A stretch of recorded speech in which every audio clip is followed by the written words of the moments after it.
বাংলাদেশ জাতীয়তাবাদী দলের পক্ষ থেকে আমাদের জাতীয়তাবাদী দলের চেয়ারম্যান জনাব তারেক রহমান সাহেবের পক্ষ থেকে, আমার ব্যক্তিগত পক্ষ থেকে, শরীয়তপুর পরিবারের পক্ষ থেকে, গোসাইরহাট বিএনপির পক্ষ থেকে আপনাদের সবাইকে অভিনন্দন এবং শুভেচ্ছা জানাচ্ছি, কৃতজ্ঞতা প্রকাশ করছি।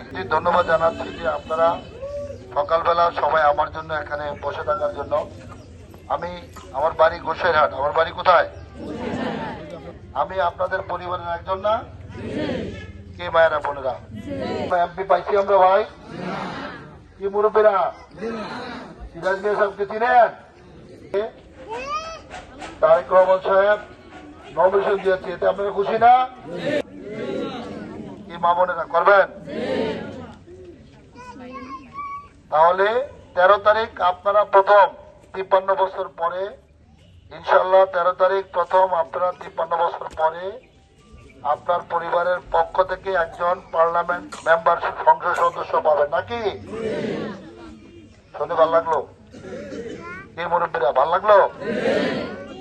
তাহলে 12 তারিখ প্রথম ভোট সকাল 7টায়। কয়টায়? মা বোনদের উদ্দেশ্যে বলছি, দয়া করে আপনার সন্তানকে, আপনার ভাইকে দয়া করে সকাল 8টার মধ্যে, আমার মা বোনদেরকে সকালে নাস্তা বানাইতে হয়, তাই না? সবাইকে খাওয়াইতে হয়, তাই না? নাস্তাটা খেয়ে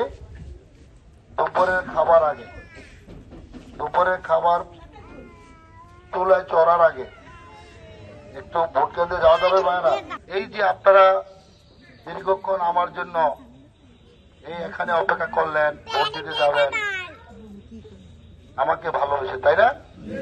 আপনার পরিবারের সন্তানকে ভালোবেসে আপনারা দোয়া করবেন যাতে আমার পরিবারের প্রত্যেক সদস্যের আপনাদের সুখে দুঃখে, আপনাদের প্রয়োজনে আমি যেন এমনি ভাবে আপনাদের জন্য অপেক্ষা করতে পারি। এই জন্য এই অপেক্ষা যাতে আমি আপনাদের জন্য করতে পারি, এই জন্য সবাই দোয়া করবেন। করবেন না? কি মায়েরা করবেন?